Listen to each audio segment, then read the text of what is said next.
교실 책방. 네, 안녕하세요. 교실 속 작은 책방, 교실 책방의 도니입니다. 3월에는 새학기 그림책을, 4월에는 우정과 관련된 그림책을, 5월에는 가족 5.18 민주화 운동과 관련된 책을 소개해드렸어요. 6월에는 조금 색다른 주제로 준비해봤습니다. 내향적이거나 소심하거나 부끄러움이 많거나 수줍은 아이들과 함께 읽으면 좋을 그림책들을 4권 소개해드리려고 해요.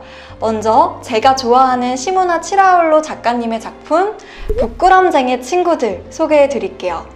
이 책에는요, 귀여운 우무문어 모리스가 나옵니다. 여러분들 혹시 우무문어 아세요? 저는 이번 기회에 처음으로 검색해서 알게 됐는데요. 정말 표지에 있는 것처럼 딱 요렇게 생겼어요. 근데 이 친구가 얼마나 매력적이냐면요. 부끄러울 때마다 이렇게 빨판으로 얼굴을 가리더라고요. 그 모습이 굉장히 사랑스럽게 여겨지는데요. 여러분들이 이 책을 보실 때는 정말 자세히 들여다봐야지 이 모리스를 찾을 수 있습니다. 이 친구가 부끄러움이 많아서 구석구석에 숨는 걸 좋아해요. 여러분들 한번 우무문어 모리스 한번 찾아보시게요. 자, 첫 번째 장면입니다. 혹시 보이시나요? 모리스? 네, 첫 번째 장면을 보면요. 관찰력이 좋으신 분들은 발견하셨을 거예요. 엄마 뒤쪽에 모리스가 숨어 있습니다. 새로운 유치원에 가는 첫날, 그리고 입학 첫날 우리 어린이들의 모습과 흡사하죠. 두 번째 장면 한번 봐볼게요. 모리스가 어디에 숨어 있을까요? 네, 해초 뒤쪽에 모리스가 빼꼼 하고 나와 있네요. 이렇게 모리스를 찾아가면서 여러분들이 읽으셔야 돼요. 이 모리스는 다른 사람 앞에 나타나거나 서는 걸 굉장히 부끄러워하지만 혼자 있을 때는 엄청난 실력의 이 춤꾼이에요. 그래서 혼자 있을 때는 댄스홀에 가가지고 정말 몸을 흔들어 제끼면서 춤을 추는 걸 좋아합니다. 그런 모리스에게 어느 날 생일 초대장이 오게 됩니다. 모리스는 부끄러워서 안 가고 싶었어요.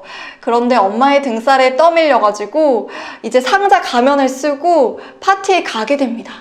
그런데 거기서 정말 자기와 비슷한 친구 한 명을 만나게 돼요. 그 친구는 누구였을지, 그리고 그 친구와 모리스는 어떤 관계가 됐을지 여러분들 그림책을 통해서 확인해주세요. 두 번째 그림책 소개해 드릴게요. 두 번째는 나는 소심해요 라는 책인데요. 이 책은 소녀의 머리카락에 좀 주목을 해주시면 좋아요. 소녀의 머리카락, 곱슬곱슬한 머리카락이요. 이 소녀의 소심함을 비유합니다. 그런데 이 소녀는 소심함을 떨쳐버리고 싶었어요. 그래서 곱슬한 머리카락을 매직기로 쫙쫙쫙 핍니다. 하지만 우리 고유의 본성이나 성향들이 가리려고 해도 가려지지 않잖아요.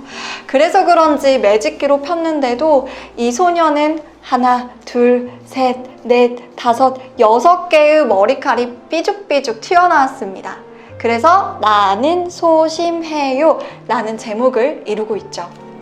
안쪽으로 보면요. 속표지에 이 여자아이가 몸을 반만 드러내놓고 숨어 있습니다. 아마 모리스처럼 이 친구도 굉장히 부끄러운가 봐요. 이 친구는 질문을 합니다. 나는 왜 소심한 걸까요? 태어날 때부터 이랬던 걸까요? 아니면 자라면서 이렇게 된 걸까요? 혹시 우리 가족들 때문일까요? 이렇게 자신의 소심함에 고민이 되는 이 친구에게 어른들은 뭐라고 하냐면요. 뭐? 똑바로 말해봐. 뭐라고? 아니, 분명하게 다시 말해. 더 크게 말하라고 라고 나무랍니다. 이 친구는 아까 말씀드렸다시피 이렇게 매직기로 자신의 머리를 쫙쫙 핍니다. 더 이상 소심해지지 않고 다른 이들과 잘 어울리고 싶어서요. 그런데 그런 소녀에게 어떤 사람이 찾아옵니다. 그리고 이렇게 이야기를 하죠.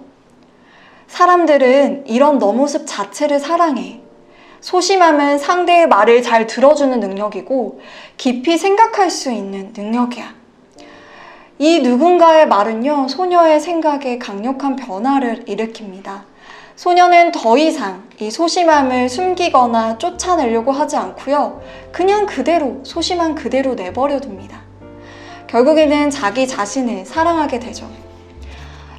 저는 내가 나의 소심함을 어떻게 정의하냐에 따라 나를 대하는 태도가 달라진다고 생각해요. 나는 왜 이렇게 소심해? 라고 하는 사람들은 자기 자신을 사랑할 수 없겠죠.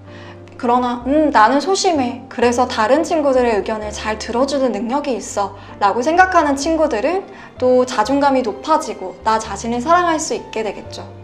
그래서 결국에는 나를 있는 그대로 받아들인 이 소녀의 이야기를 방금 해드렸습니다. 마지막으로요, 2권의 책을 한꺼번에 소개를 해드릴게요. 내가 보여? 랑 보이지 않는 아이입니다.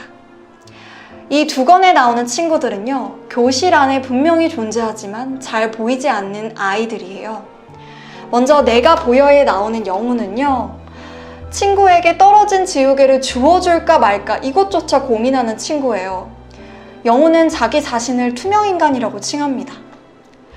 그리고 보이지 않는 아이에 나오는 브라이언은요, 선생님조차 브라이언의 존재감을 알아차리기 힘듭니다. 그래서 브라이언은 늘 혼자죠. 이 2명의 친구들은요, 누군가 자기들에게 이야기를 해주기를, 말을 걸어주기를 간절히 바랍니다. 그런데 정말 감동스러운 부분은요, 이 친구들이 그대로 기다리지 않고 진짜 용기를 내서 한 걸음 친구들에게 다가갔다는 점이에요. 이 영우 같은 경우는 지우개를 지워줄까 말까 하다가 정말 용기 내서 지우개를 지워주고, 축구공이 굴러왔는데 이걸 차 마라 하다가 빵 하고 용기 내서 찹니다. 그리고 브라이언 같은 경우는 속상해하는 친구를 관찰하다가 이 친구에게 용기를 내서 쪽지를 써서 주게 돼요. 이 둘의 작은 용기가 교실 안을 어떻게 바꿔놨을지 여러분들 그림책을 통해서 확인해 주세요. 네, 저도 유튜브를 하고 있고 또 말하는 걸 굉장히 좋아합니다. 하지만 낯선 공간에 가거나 너무나 많은 사람들 앞에서 이야기를 해야 될 때 저도 제 안에 내성적이고 내향적인 그런 성향들이 드러나더라고요. 저는 이렇게 생각해요.